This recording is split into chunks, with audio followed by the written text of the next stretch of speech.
good. You guys haven't used any of your rebuttal of 10 seconds, so this might go fast. It's first question for Julie Kinch, the editor and managing editor and publisher of Canada One, the largest small business website in Canada. Julie? Okay, so businesses will often do a SWOT analysis to decide what their strengths, weaknesses, and opportunities and threats are. And while most of us want to focus on the strengths, it's usually the weaknesses that play the greatest role in whether we succeed or fail. So with that in mind, I'd like to know what you would identify as your #1 weakness from the point of view that if you're elected mayor, you'll be taking over as the CEO of Canada's 6th largest economy. We'll start with Joe on this one and go down the road. I asked the question the other day, and I said that my problem was that I could not, if I came into grass prairie, I could not put the place on fire with my rhetoric, so to speak. But I think that my weakness is that I don't know everything. You know, and all throughout my life, I surrounded myself with people who knew more than I did in certain areas, and were smarter than me. And by so doing, I basically developed, figure out what needed to be done and what best to do it. That's a tactic that I will continue to do as mayor, because I believe that we have an amazing city, actually, full of very smart people, intelligent people, and the mayor's got to recognize that, and he's got to be able to work with people in the particular areas to do it better. I think Torontonians want a foundation of a city that works. You know, mistakes get made, but every human being makes mistakes, every family makes mistakes, every business makes mistakes. Government's made up of people, and therefore mistakes are made. The key is not the mistakes that get made, it's whether you learn from it. And my experience has allowed me to learn from it and introduce those elements which need to be fixed. Thank you, Joe. Sarah? Yeah, we were asked this the other night, and my answer is still the same. I think my greatest weakness is that as an entrepreneur for 24 years, I've had to make decisions sometimes quickly. And I find that sometimes I'll make decisions quickly, but I've learned to surround myself with people that say, whoa, Sarah, let's rethink this. Is this the right decision? Most of the time it's right.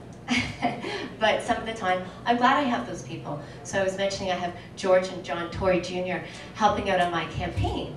And they've helped a lot where I would normally, as a businesswoman, I'd do something a certain way. They'll pull me back and say, well, you know, this is the first time through the campaign, what about doing it this way? So I find with that weakness, I can also create a strength by surrounding myself with people that have skills and have the know-how and talent. And when I first started the Women's Post magazine here in Toronto, I knew nothing about the industry, but I surrounded myself with smart people.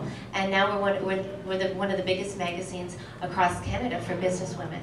So it's about bringing the proper people in. It's about working with people, enabling them to grow and to really succeed at what they do. Okay, thank you. George? I think that I identified it the other day when we had this question on debate on TV Ontario, and I think that for me it's when I've settled, when I have my eye on the prize, that I have bloody-minded determination that comes across and is kind of reflects impatience. And I think that you know, that can cut both ways for sure, but I know that there are certainly circumstances where when I've decided on the game plan, that my drive and determination associated with it could come on a little too strong for people, and I'm a work in progress in terms of being able to manage that kind of passion. Okay. Thank you, George. Roger? As with most people, my greatest strength is my greatest weakness, and that is that I've never held political office.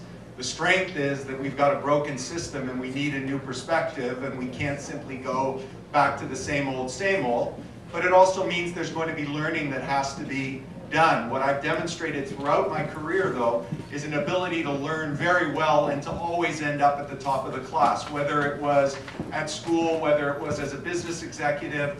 And I reach out and bring together the strongest, smartest people to get the job done. And the success that I've had in business and the success that I've had in the not-for-profit is success that I would bring to the city, because we simply can't afford the experience of what's been going on for the last several years. We've got to break this pattern of over 100 years of never electing a mayor who was not a sitting councillor or career politician. We made that mistake in 2003 when we didn't elect John Tory for that same reason. Okay. Let's not make the mistake again in 2010. Okay, thank you, Rocco. And Rob? My biggest weakness, is no doubt about it, is my belly here. I can't push myself away from the dessert table, and I stress eat. So I have to try to get over that bad habit. Some people call it a weakness. I say it's a bad habit. So I've been battling the bulge for a long time, and I have to get this weight down. So I'm trying, but it's definitely, I have really bad cravings for ice cream. I love ice cream at night, and before I go to bed, I need some ice cream. So it sounds funny, but it's a weakness, and I have to overcome it. Thank you.